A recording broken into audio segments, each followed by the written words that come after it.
Continuamos esta noche con este curso acerca de doctrinas que transformaron el mundo. Y literalmente esas doctrinas cambiaron naciones. Obviamente comenzaron cambiando vidas primero, pero esas vidas que fueron cambiadas cambiaron estructuras sociales, cambiaron familias y luego estructuras sociales en lo que hoy nosotros conocemos como Europa y Norteamérica. Y eso es lo que muchas veces nosotros no hemos visto ocurrir todavía en lo que es Latinoamérica, que quisiéramos ver ocurrir. Y muchas veces algunas de estas doctrinas las conocemos, las hemos oído, pero de alguna manera no han calado en el corazón, en la mente del cristiano, de tal manera que cuando él vaya a la sociedad el lunes, después de haber estado el domingo en una iglesia, él pueda vivir esas verdades de una forma que él impacte su medio, el entorno en el que él se mueve. Y nuestra visión como iglesia dice justamente eso, habla de ser una iglesia sin muros, de manera que nosotros salimos de aquí a ser iglesia el resto de la semana, ser una iglesia sin muros, y queremos estar compuesta de discípulos que caminan en integridad de corazón, que tienen íntima comunión entre ellos mismos, tienen comunión con Dios, pero una de las cosas que la visión dice es y que impacten su esfera de influencia donde usted se mueve. Y si la teología que usted aprende no está impactando su esfera de influencia, la probabilidad es que no le está impactando a usted como debiera, porque si ese impacto se da, es una imposibilidad que su medio, su entorno no quede impactado, por eso que lo transformó a usted, literalmente. Entonces de eso que estamos hablando. Y en esta noche nos toca hablar de una de las 5 solas, ¿verdad? Hemos estado hablando de las solas de la Reforma y comenzamos con sola escritura, de manera que solamente lo que está en la palabra de Dios es aquello que vamos a proclamar como algo que ha venido de Dios, es aquello que ata la conciencia de manera universal. Hemos hablado de sola fide, solamente por fe es la gracia, solamente por fe es la salvación, solamente por gracia. Pero esta noche nos toca hablar acerca de salvación solo en Cristo. Yo creo que probablemente todo el mundo que está aquí cree eso, pero no necesariamente todo el mundo que está aquí sabe defender eso o articular eso para sus hijos, para sus adolescentes o para estudiantes quizá que usted dirige o para amigos con los que usted conversa. Y de manera que esta noche la idea es que esto pueda afianzar mejor la idea de eso que usted ya cree, que la salvación es solamente en Cristo. Y si no lo cree, por H o por R, que usted pueda esta noche entonces quizás llegar al convencimiento de que no hay ningún otro nombre debajo del cielo por medio del cual usted pueda ser salvo y quizás ser salvo esta noche si es que no lo es aún. Y yo comienzo hablando acerca de un tema que hoy en día es irritante. En una sociedad tan inclusivista como la nuestra, donde todo el mundo es aceptado, todos los criterios son aceptados, todo el mundo puede ser salvo. Hablar de que solamente hay un camino a Dios es no simplemente extraño, es irritante a los oídos de muchos. Y sobre todo si usted está en Europa o está en Norteamérica, todavía en Latinoamérica no se ve tanto así, pero hay gente entre nosotros, aquellos que se han ido educando más y se han ido sofisticando más y se han vuelto más cosmopolitan, que se irritan cuando oyen algo como eso. Pero yo quiero dejar sentado que no ha habido ni va a haber nadie que haya pasado por esta tierra o vaya a pasar más exclusivista que el Señor Jesucristo. De manera que hablar de que Jesús fue un gran maestro, que fue un gran iluminado, y luego no querer aceptar sus enseñanzas es una incongruencia. Porque si fue un gran maestro, ¿por qué no creer lo que él enseñó? Entonces, escucha el primer pasaje con el que yo quiero iniciar esta clase. Juan 14:6. Yo soy el camino, la verdad y la vida. Nadie viene al Padre sino por mí. Ese solo versículo debiera decirle a toda la humanidad lo que Cristo pensó de cómo se llegaba al Padre. No había otro camino, no había otra forma. Él era el único camino, Él era la única verdad, y nadie podía llegar al Padre si no era o no es a través de Él. De manera que esto es un pronunciamiento de una verdad. Yo pudiera terminar ahí, pero voy a decir algo que es redundante, una verdad exclusiva. La razón por la que es redundante es porque toda verdad es exclusiva por definición. La verdad no acepta, no comparte el error, el espacio con el error. No lo puede hacer. El error con frecuencia tiene espacio para aceptar la verdad. Pero la única razón por la que puede hacer eso es porque es error. Esa es la única razón. Y de eso vamos a continuar hablando un poco más.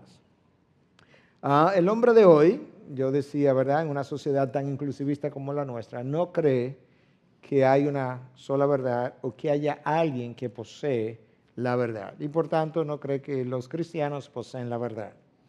Eso, siempre ha habido personas así, pero se aumentó mucho más con el auge del movimiento postmoderno, que se piensa comenzó, dependiendo de quién usted escuche, pero muchos piensan que comenzó en la década de 1960, y yo creo que esa es la década que le cambió el giro, el rumbo a la humanidad. Y en ese movimiento postmoderno se pensó que nadie tenía la verdad absoluta, que toda verdad era relativa, y era relativa a la cultura, y era relativa a las opiniones, y era relativa a los gustos y preferencias. Y la realidad es que tú no puedes hablar de esa manera sin que tú mismo derrumbe tu propio argumento. Y yo he mencionado en otras ocasiones, quizá ya usted lo ha oído, pero lo voy a mencionar para aquellos que no y que quede grabado. Hace varios años atrás, la Comisión Nacional de Ética me pidió que le diera una charla de ética desde el punto de vista cristiano, lo cual ya la invitación me sorprendió, que la Comisión Nacional de Ética quería que yo le hablara de ética desde el punto de vista cristiano, y exactamente eso fue lo que yo hice.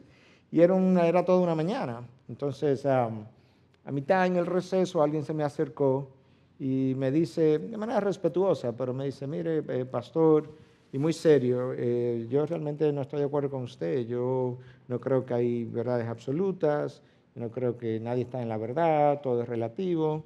Y yo le estaba oyendo muy calmadamente, porque ya tú has oído este tipo de cosas. Y cuando él terminó, yo le dije, mírame a los ojos un momentico, yo quiero hacerte una sola pregunta, una sola. Y él me miró y le dije, ¿tú estás absolutamente seguro de lo que tú me acabas de decir? Y él se rió, así mismo como se rieron ustedes, porque él acababa de derrumbar su propio argumento. Si no hay verdades absolutas, lo que él acaba de decirme es algo completamente relativo que yo no tengo que prestarle atención. Él acababa de cortar la rama sobre la cual él estaba sentado o parado. Entonces tú no puedes hablar de esa manera sin que tú mismo termine tu propio argumento. La verdad siempre es exclusiva. Eso no es en el mundo de la religión.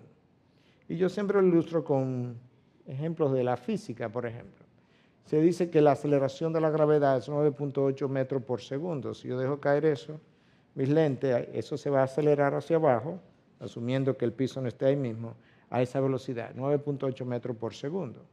¿Y por qué no puede ser a 9 metros por segundo? ¿Por qué tiene que ser a 9.8? ¿Cuál sería la respuesta? Porque 9.8 es la verdad, y la verdad no acepta una segunda opinión.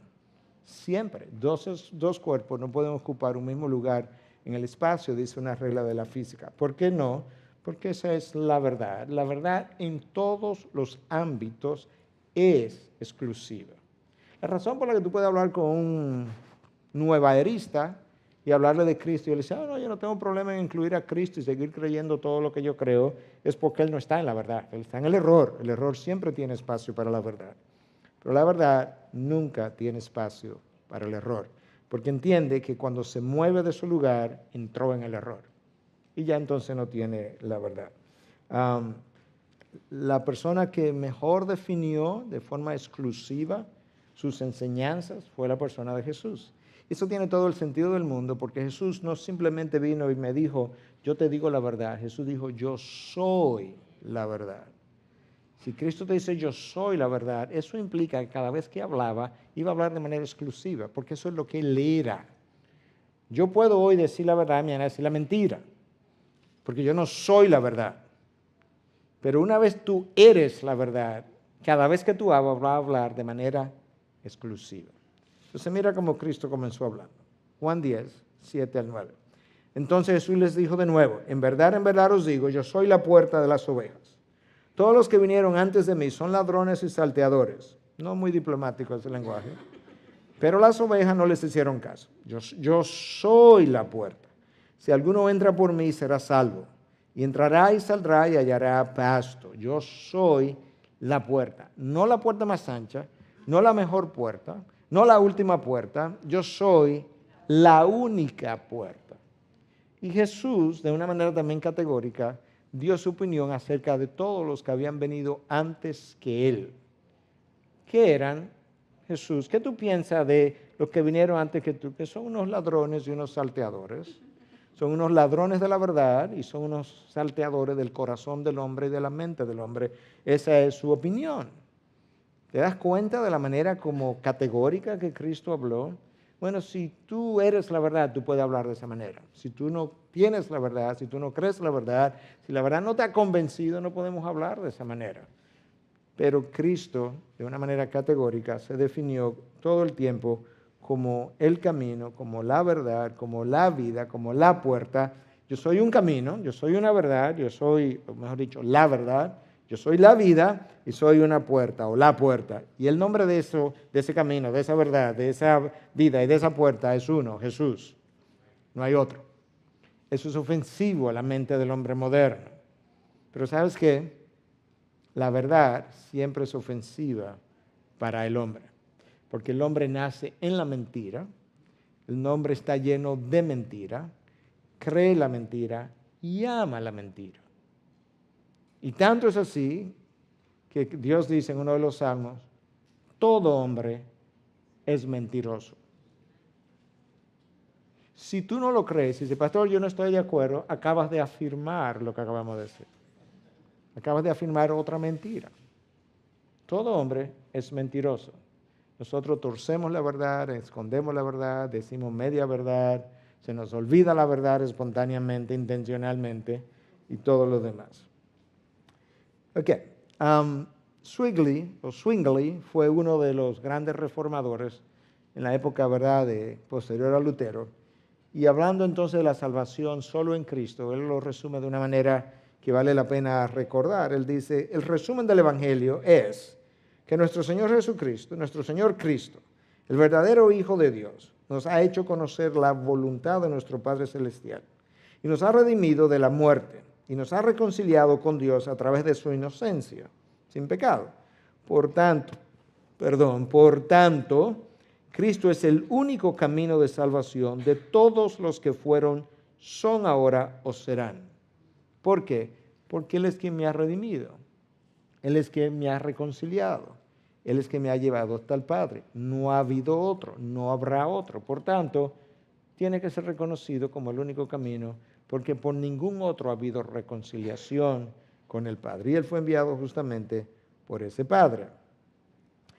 La salvación que nosotros hemos recibido, no sé si lo entendemos así, pero requirió de la vida de Cristo, de la muerte de Cristo y de la resurrección de Cristo. Nosotros a veces le damos mucho énfasis a la muerte de Cristo, lo cual tenemos que hacer, pero no le damos suficiente énfasis o a la resurrección o no le damos suficiente énfasis a la vida.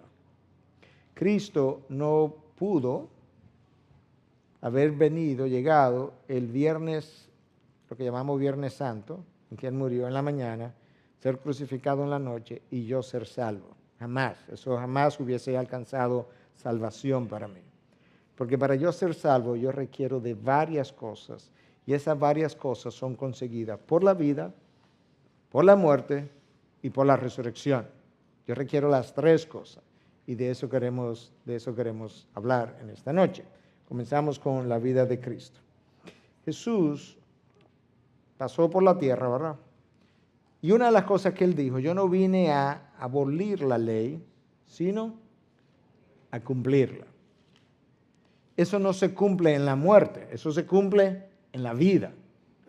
Eso es exactamente lo que nosotros vemos cuando Cristo se va a bautizar, que Juan el Bautista le dice, no, pero que si tú eres el Mesías, y Dios me ha hablado de que aquel sobre el cual desciende la paloma, ese es el Mesías, yo no debiera estarte bautizando a ti. Jesús le dice, Juan, permítelo ahora, para que se cumpla toda justicia.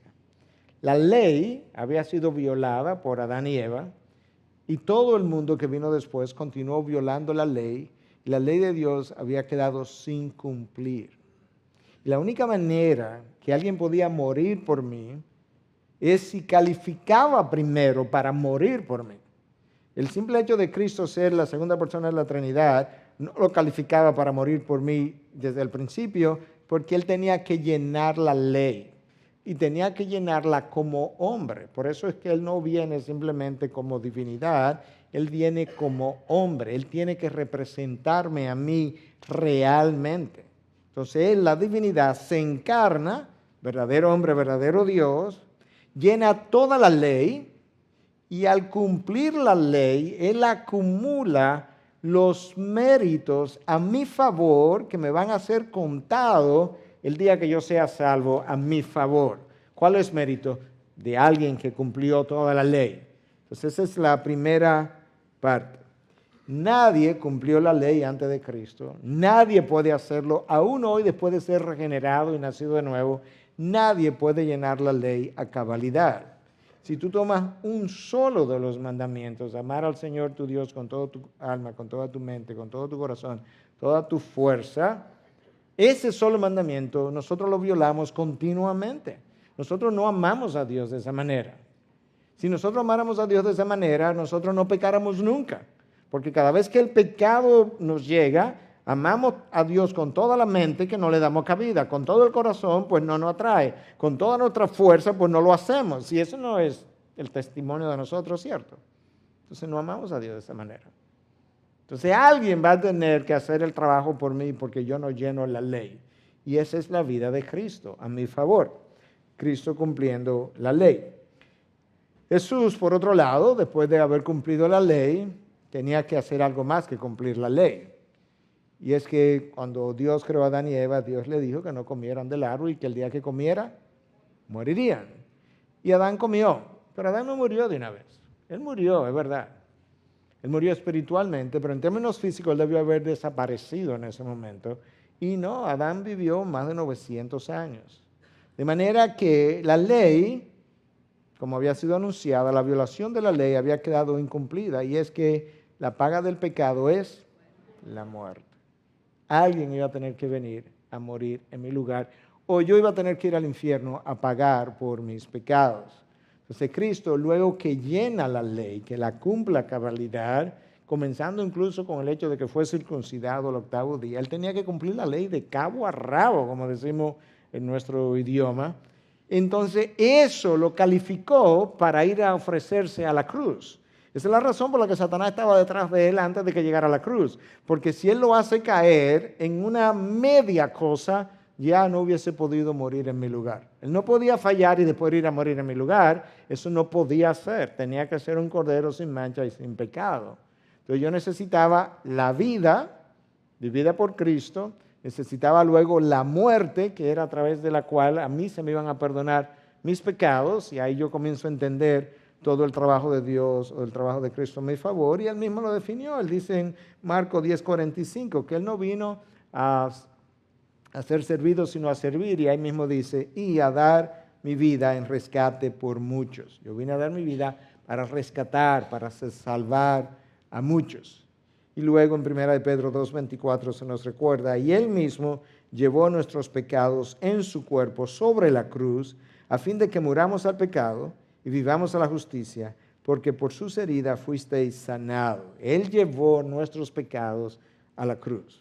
La razón por la que el Padre trata al Hijo de una manera tan cruel es justamente por lo que el Hijo hizo a mi favor. Y es que Él estaba en la cruz, no simbólicamente, literalmente cargando mis pecados. La razón por la que el Padre le quita la mirada al Hijo y el Hijo se siente abandonado, Dios mío, ¿por qué me has abandonado? Es justamente por lo que estaba ocurriendo en ese momento. Es que en ese momento Él estaba allí cargando con los pecados de todos los redimidos, y el Padre le quita la mirada a un Hijo que se ha hecho cargo de la iniquidad humana completa de todos los redimidos. Eso es horrendo.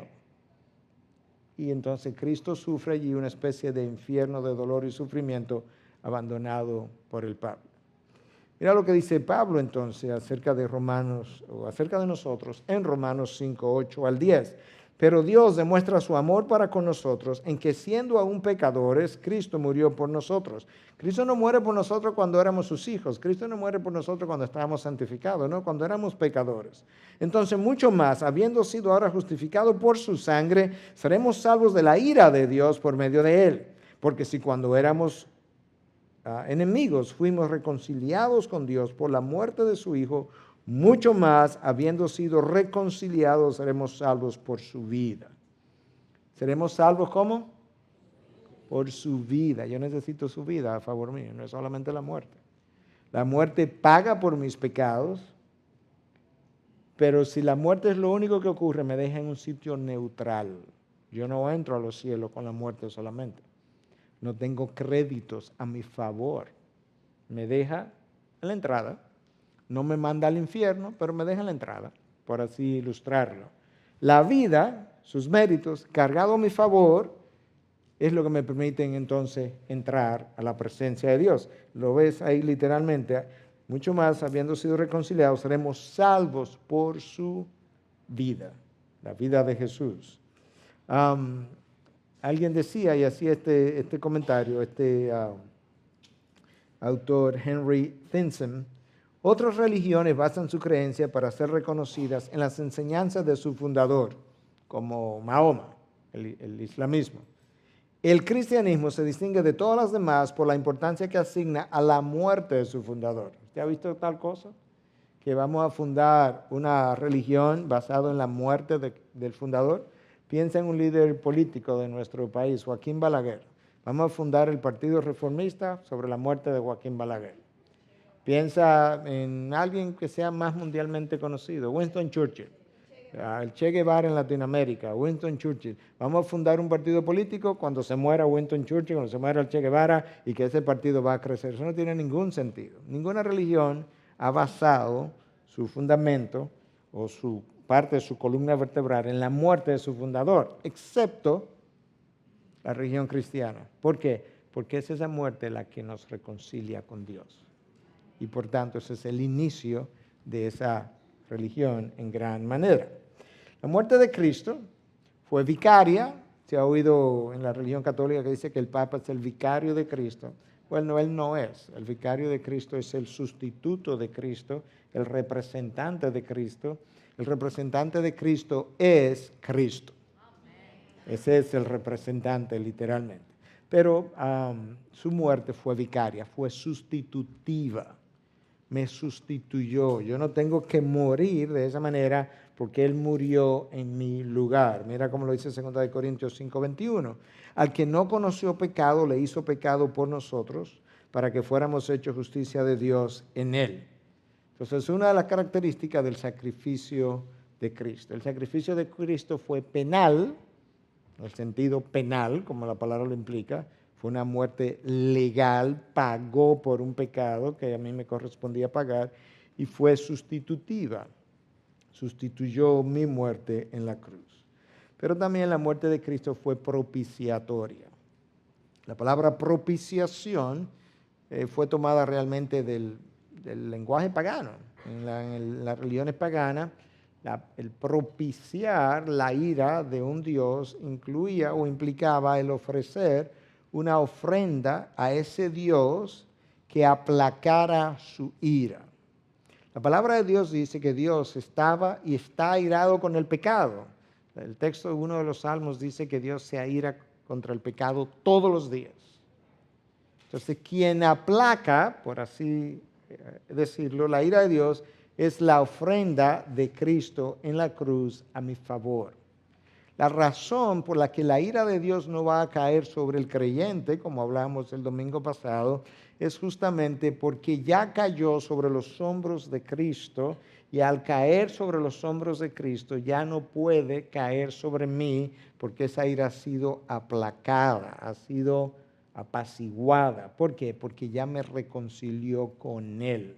Entonces, la ira del infierno o la ira del día del Señor, que Joel describe como grande y terrible, que Isaías describe como el día de la venganza, esa ira no es para nosotros lo que hemos creído. Y en eso debiéramos regocijarnos, porque Dios no nos designó para ira, sino para salvación, leíamos en la carta a los tesalonicenses la semana pasada. Entonces su muerte fue propiciatoria. También, para yo ser salvo, yo necesitaba la resurrección de Cristo. Si Cristo vive una vida perfecta, muere en la cruz y no resucita, Pablo dice que yo estuviera condenado hoy en día todavía, literalmente. Y eso es lo que me ayuda a mí a comprender por qué yo necesito toda la vida de Cristo para mi salvación. Lo leímos el domingo pasado, creo, el antepasado, pero lo voy a volver a leer porque es aquí donde debemos poner nuestra la explicación de por qué la salvación es solo en Cristo, solo por Cristo. 1 Corintios 15, comenzando en el versículo 12. Ahora bien, si se predica que Cristo ha resucitado de entre los muertos, ¿cómo dicen algunos entre vosotros que no hay resurrección de muertos? Y si no hay resurrección de muertos, entonces ni siquiera Cristo ha resucitado. Y si Cristo no ha resucitado, vana es nuestra predicación y vana también vuestra fe. Aún más, somos hallados testigos falsos de Dios porque hemos testificado contra Dios que Él resucitó a Cristo, a quien no resucitó, si en verdad los muertos no resucitan. Continúa el texto. Pues, si los muertos no resucitan, entonces ni siquiera Cristo ha resucitado. Y si Cristo no ha resucitado, vuestra fe es falsa. Todavía estáis en vuestros pecados. Entonces también los que han dormido en Cristo han perecido. Si hemos esperado en Cristo para esta vida solamente, somos de todos los hombres los más dignos de lástima, porque no tendríamos ninguna esperanza. Estaríamos esperanzados en algo que no va a ocurrir. La razón por la que Cristo resucita de entre los muertos es justamente porque el sacrificio que Él ofreció en la cruz fue perfecto, satisfizo la ley de Dios, satisfizo las demandas de Dios. Dios Padre fue complacido y Dios lo levanta de entre los muertos, y ese fue el amén al sacrificio de Cristo. Entonces, ahora, al resucitar, Él ha probado la victoria sobre el pecado cuando llegó hasta la cruz sin haber pecado, y probó la victoria sobre la muerte cuando el sepulcro no lo pudo retener. Basado entonces en el poder que a Él lo levantó de entre los muertos, Cristo hace todas las promesas que ha hecho y ha dicho: pueden confiar en mí porque yo tengo el poder sobre la muerte, sobre la vida, sobre el pecado, pueden creer en mí. Y su salvación entonces depende de mí. ¿Te das cuenta la importancia de yo conocer toda la vida de Cristo, cómo contribuye a mi salvación? A mi salvación no contribuyen mis obras. A mi salvación no contribuyen los credos. A mi salvación no contribuyen los catecismos. A mi salvación no contribuye el magisterio de la iglesia, como Roma sigue enseñando, que la tradición, el magisterio de la iglesia y las escrituras todas contribuyen a nuestra salvación. No, eso es una herejía de marca mayor. Lo único que contribuye a mi salvación es la obra redentora de Cristo por completo. Cuando Él murió, Él dijo: consumado es. Y su resurrección solamente estaba por verse, porque Él anunció 3 veces a los apóstoles. De manera que cuando Él dice consumado es, Él no muere pensando: bueno, vamos a ver si yo resucito. No, eso no era una posibilidad. Él había anunciado 3 veces, y al tercer día yo voy a resucitar. De manera que espérenme. Y cuando Él resucita, Él simplemente está proclamando la victoria de aquello que ya Él dijo que había terminado. Después que Cristo dice consumado es, no hay absolutamente nada que yo pueda agregar a mi salvación. Yo puedo honrar mi salvación viviendo una vida de obediencia. Yo puedo complacer a Dios viviendo una vida de obediencia. Yo no puedo agregar nada a mi salvación. Yo no soy más salvo porque obedezco más. No soy menos salvo porque obedezco menos. Ahora yo tengo más o menos consecuencias conforme a como yo obedezca o desobedezca. Yo complazco más o menos a Dios conforme a como yo obedezca o desobedezca. Yo tengo una vida más o menos plena.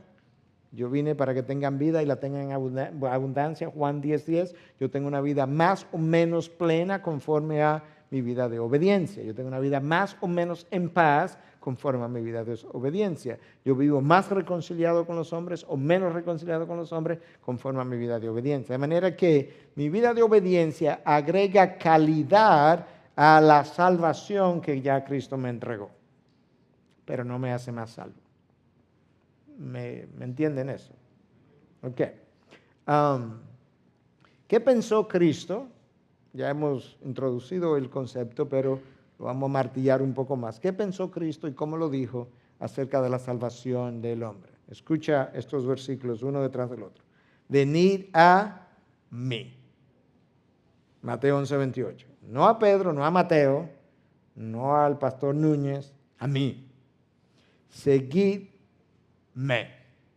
Mateo 8:22, 9:9, 19:21. El que cree en mí. Juan 7:38. El que permanece en mí y yo en él, ese da mucho fruto, porque separados de mí, nada podéis hacer. Juan 15:5. Mi. Pastor, pero eso no es como egoísta de su parte. No, porque es verdad. O sea, tú puedes cambiar eso y entonces es una mentira. Egoísta es cuando yo lo digo, porque eso no es verdad. Y yo sería un egocéntrico porque yo estoy tratando de venderte la idea de que tú me puedes seguir a mí, cuando no es verdad. Pero cuando Él lo dice, es verdad. Yo he dicho en otras ocasiones, ¿verdad? Si Cristo se apareciera aquí, dijera, yo soy el ser más maravilloso de todo el universo. ¿Qué habría de malo con eso? Nada, ¿sabes por qué? Porque es verdad. Si Él viene aquí y dice, en toda mi humildad, yo no soy realmente el ser más maravilloso de todo el universo. Está hablando mentira. Eso sería horrible que lo dijera. Ahora, si yo lo digo, yo le aconsejo a ustedes todos, uno por uno, se paren y salgan por esa puerta. Y vayan a un psiquiatra y le digan, el pastor de mi iglesia perdió la cabeza. Porque es mentira. Y no solamente es mentira, es una locura. Escucha lo que Cristo dijo. El que cree en el Hijo tiene vida eterna. Pero el que no obedece al Hijo no verá la vida, sino que la ira de Dios permanece sobre él. El que cree en el Hijo, él. Nadie ha hablado más exclusivamente que Jesús mismo. En verdad os digo, perdón, el texto anterior fue de Juan 3:36. En verdad os digo, el que no entra por la puerta en el redil de las ovejas, sino que sube por otra parte, ese es del ladrón y salteador. Entonces Jesús les dijo de nuevo, en verdad os digo, yo soy la puerta de las ovejas. Juan 10:1, Juan 10:7. Yo soy el camino, la verdad y la vida, nadie viene al Padre sino por mí. Esas son las verdades que Cristo proclamó. Todo el tiempo, de una manera tan exclusiva, tan clara, que yo no veo cómo nosotros pudiéramos perder de vista lo que Él dijo. Yo soy la puerta, yo soy el buen pastor, yo soy el pan de vida, yo soy la luz del mundo. Yo soy. Entonces hoy en día hay mucha gente que dice creer en Cristo, pero no cree lo que Él enseñó. Entonces, ¿qué es lo que cree de Cristo? Porque si tú dices creer en Cristo, pero luego los pronunciamientos de Cristo tú no los abrazas, tú no los crees, te parecen muy restrictivos, ¿qué es lo que crees de Cristo? Y termina muchas veces creyendo aquello que te es conveniente, aquello que te es grato, aquello que es conforme a la estatura del hombre. Pero nosotros no entramos a la Biblia para descubrir aquellas cosas que me suenan bien, me caen bien, están de acuerdo con mi lógica, sino para creer o no creer aquello que Dios reveló. Y esta es la salvación solo en Cristo. Decíamos al principio, comenzamos con este versículo de Juan 14:6, yo soy el camino, la verdad y la vida, nadie viene al Padre sino por mí. Cristo es el camino que hay que seguir. Cristo es la verdad que hay que creer. Cristo es la vida que hay que vivir.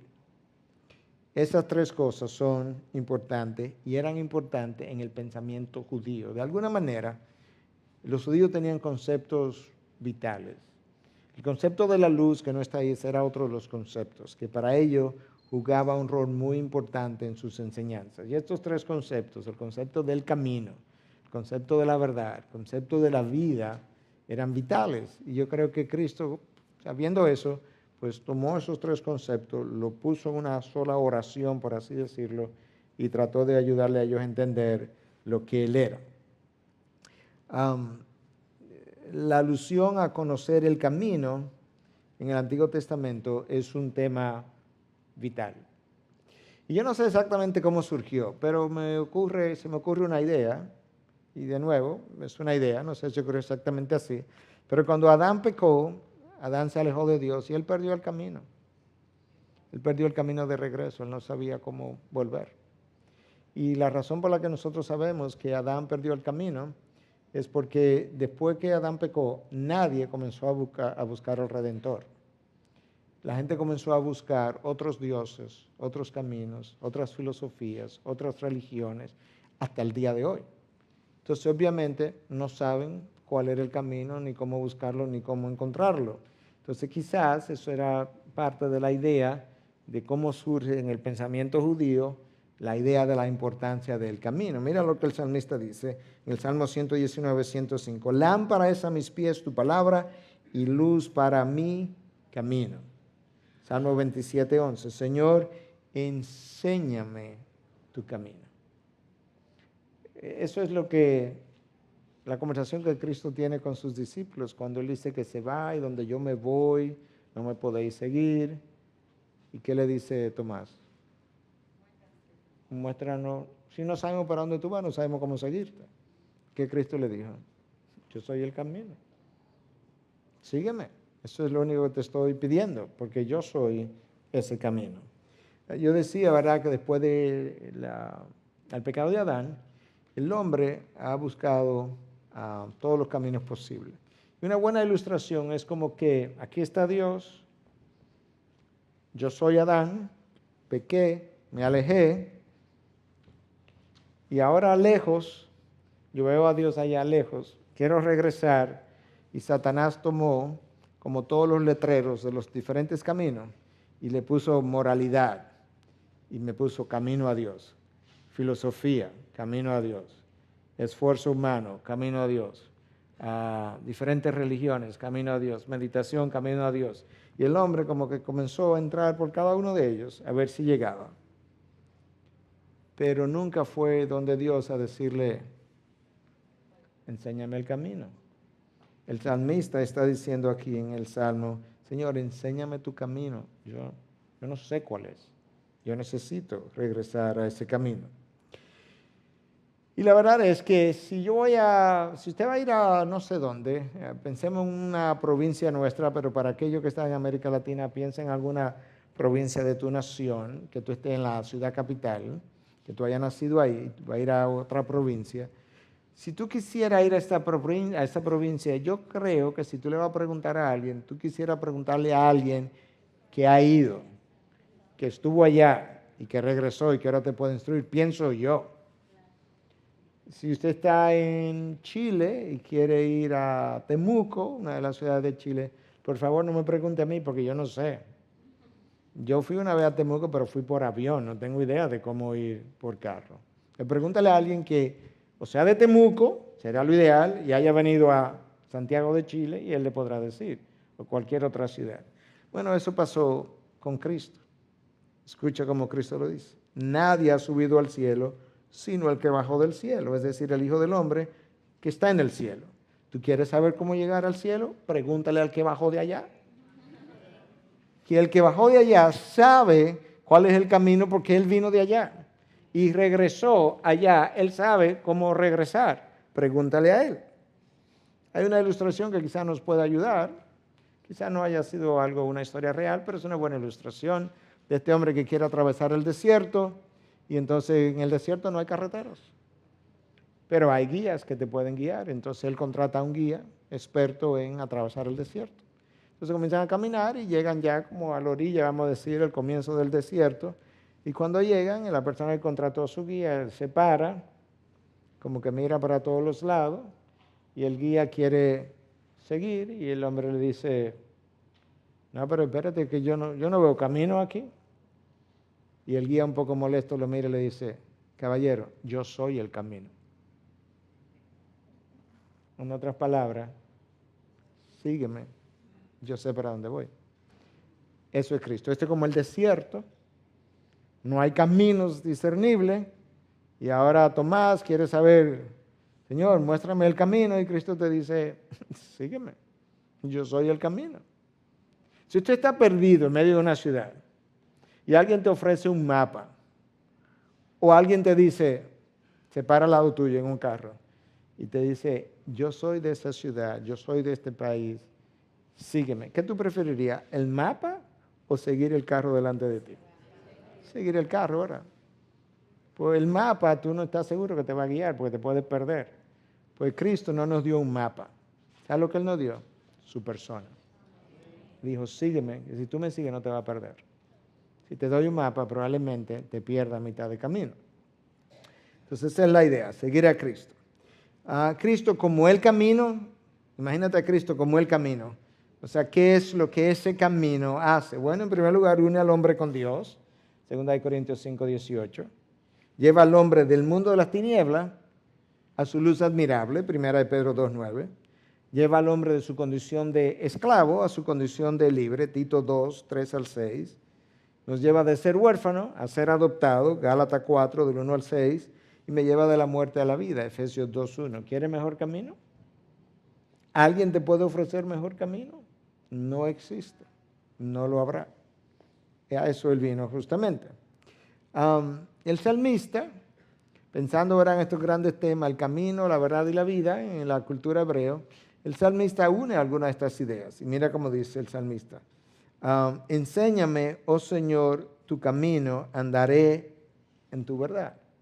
Ahora este salmista pone junto la idea del camino y la verdad. En otras palabras, cuando esté en tu camino, estoy en tu verdad. Tu verdad es el camino. Y esto nos ayuda a nosotros a entender cómo se entrelazan estos temas, estos grandes temas en la mente de Cristo. Porque ciertamente Él dice, yo soy el camino, la verdad y la vida, pero el camino que yo sigo es el camino de la verdad. Y el camino que yo sigo, que es el camino de la verdad, es el que me lleva a la vida.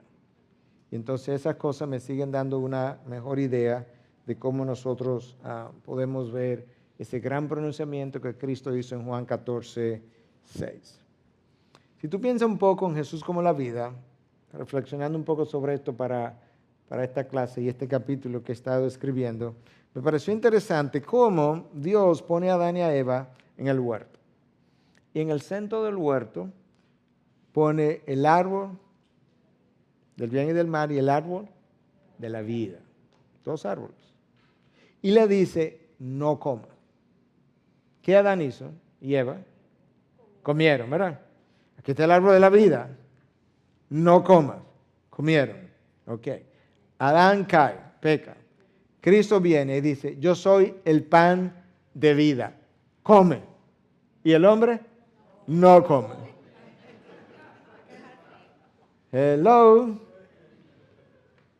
¿Te das cuenta de la rebelión del hombre? ¿Te das cuenta la independencia del hombre? La criatura no tolera que le den órdenes o que lo inviten. Aquí es Adán, si tú no comes del árbol de la vida, tú puedes vivir eternamente. Ese fue el pacto. El pacto con Adán y Eva fue un pacto de obras. ¿Ustedes sabían eso? Literalmente. Tú tienes que obrar. Y si tú obras bien y haces lo que te toca hacer, pues tú vas a permanecer con vida.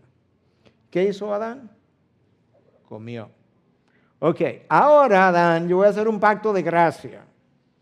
Literalmente, el pacto de la ley, que la gente llama, la gente no, la Biblia llama, el pacto de la ley, no fue de pura ley, el pacto de la ley fue un pacto de gracia también. De ahí en adelante todo es gracia. Porque si no hubiese sido gracia, Dios hubiese eliminado la humanidad entera. Entonces ahora Dios hace un pacto de gracia que luego lo lleva a otro nivel en la persona de sus hijos, cuando deja la ley atrás. Pero bajo el pacto de la ley, de la gracia, Cristo dice, yo soy el pan de vida, come. Y el hombre no quiere comer del pan que le puede dar la vida.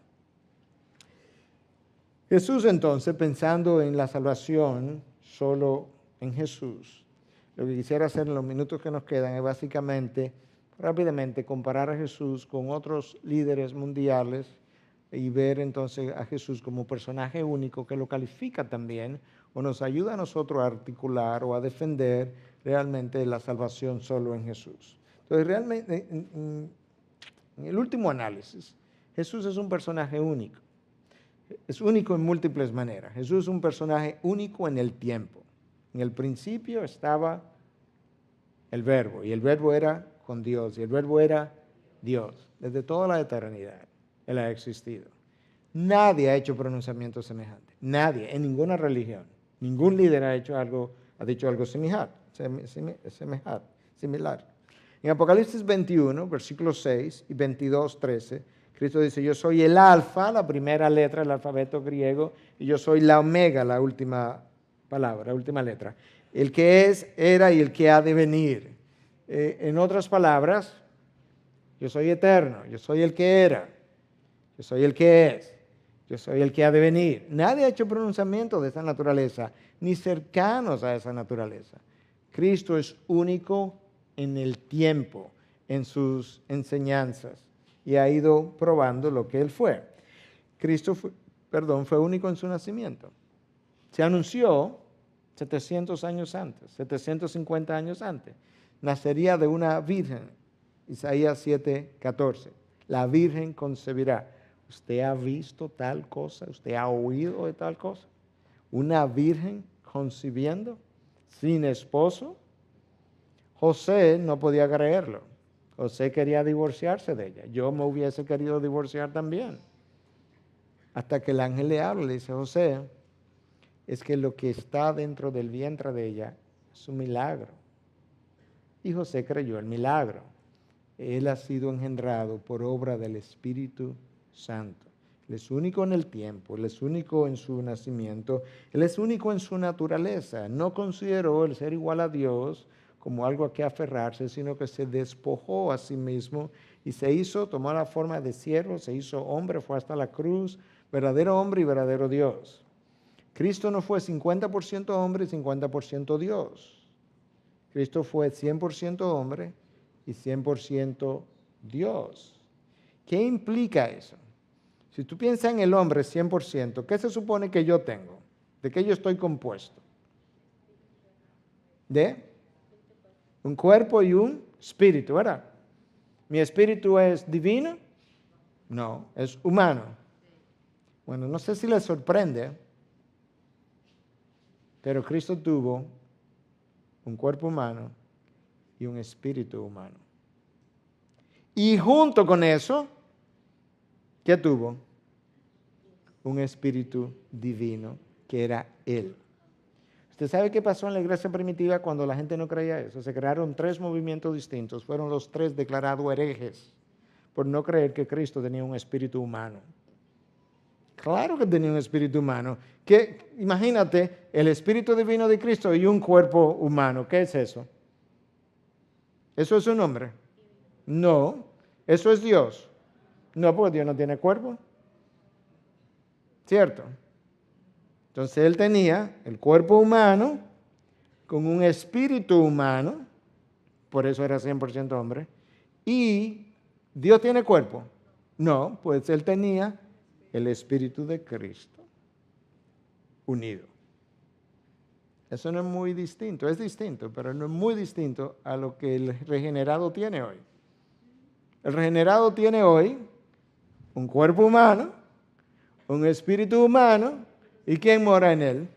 El Espíritu Santo, un espíritu divino. Oh, no había pensado eso, ¿cierto? Por eso es que cuando yo resucite, yo seré como Él es.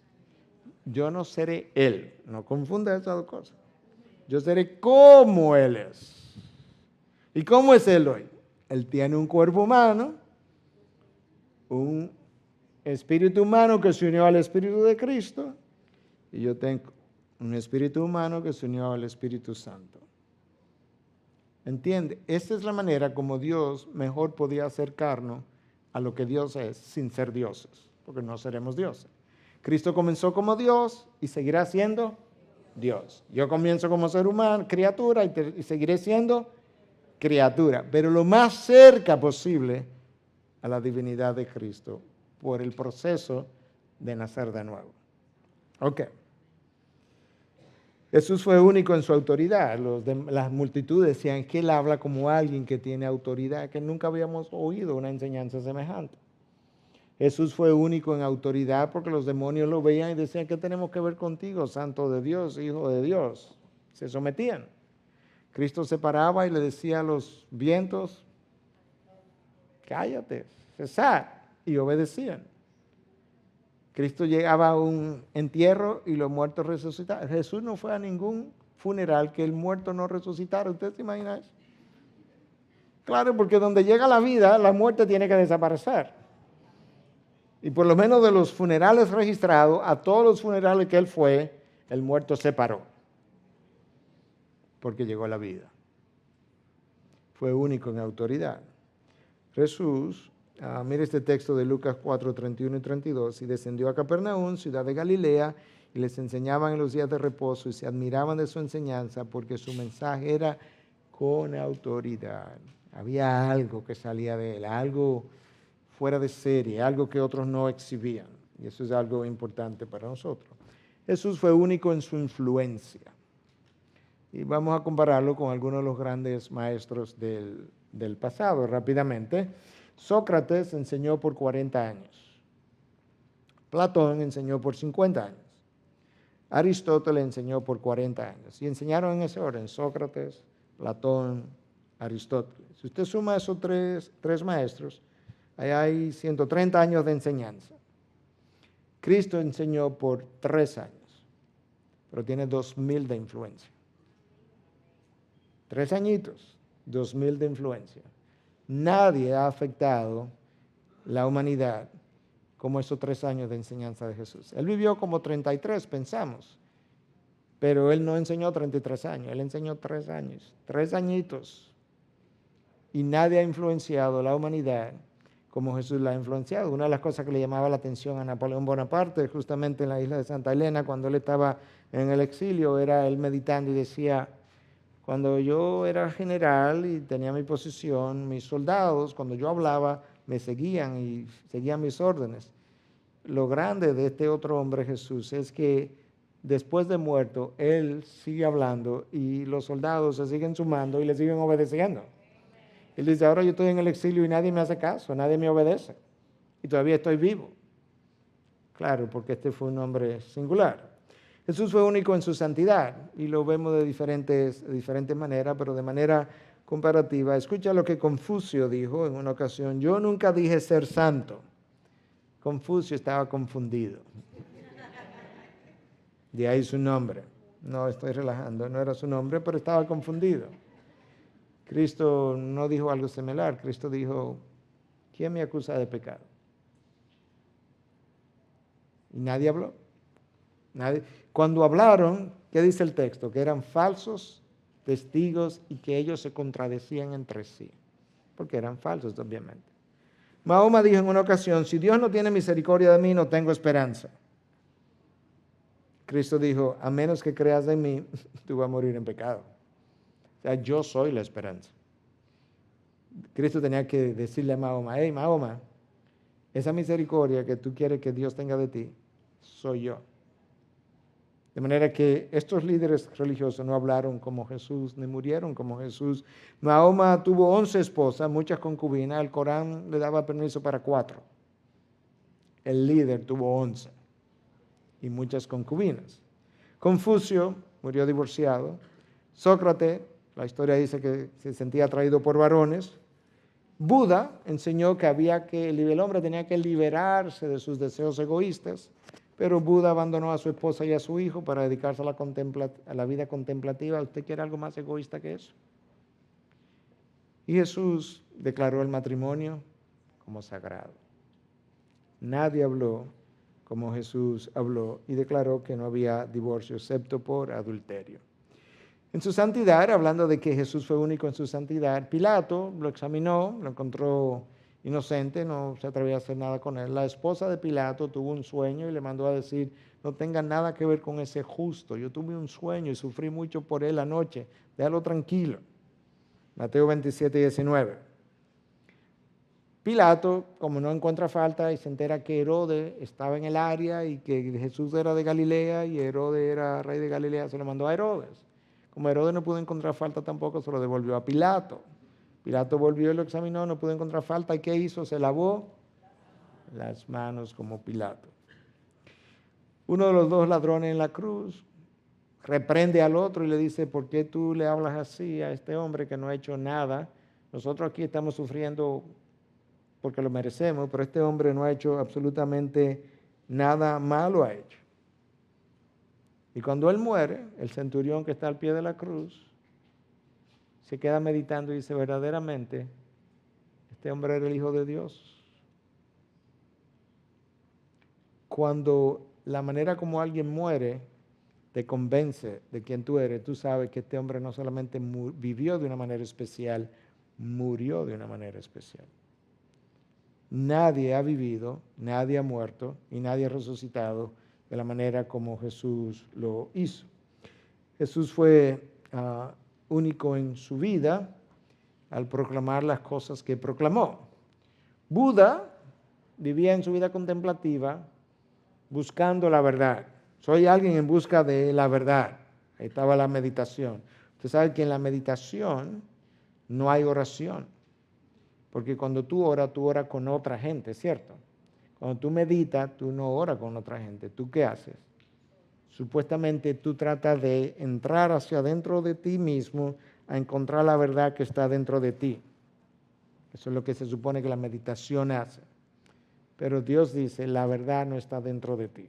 La verdad está fuera de ti. Y si tú la quieres conocer, tiene un nombre y se llama Jesús. Yo soy la verdad. Entonces un verdadero budista no ora. Él no puede orar. Él no tiene a quien orarle. Porque él no cree en un Dios. Es una religión atea. Él puede meditar tratando de encontrar la verdad. Es como, con perdón de la expresión, como decía Ravi Zachariah, es el tratar de contemplar continuamente tu ombligo, mirando para adentro. Pero adentro no encuentras nada, lo que tienes es mentira y error. Jesús mostró autoridad sobre la muerte y sobre la vida. Paró muertos y luego se paró él mismo. Y Cristo declaró, nadie me quita la vida. Los romanos no le quitaron la vida. En el sentido humano, sí. En el sentido real, no. Él dijo, yo la pongo y la vuelvo a tomar. De manera que yo tengo el poder sobre la vida y sobre la muerte, sobre la de otros y sobre lo mío, porque el Padre me ha dado la autoridad y me ha dado vida. Yo tengo vida en mí mismo. Nadie tiene vida en sí mismo. Solamente Dios, y Cristo es Dios. Nadie más. Todos nosotros dependemos de alguien. Todo depende de alguien. Esta luz que tenemos aquí depende de una corporación que nos da luz. Y esa corporación depende de que tenga energía para producir luz. Y esas máquinas que producen energía dependen de hombres que alimentan el combustible. Cristo tiene luz en sí mismo, tiene vida en sí mismo, tiene poder de existencia en sí mismo. Y este hombre que nunca fue a la universidad, nunca escribió un libro, nunca caminó más de 200 kilómetros del lugar donde él nació, no ha habido nadie que haya afectado la humanidad más que esta vida solitaria.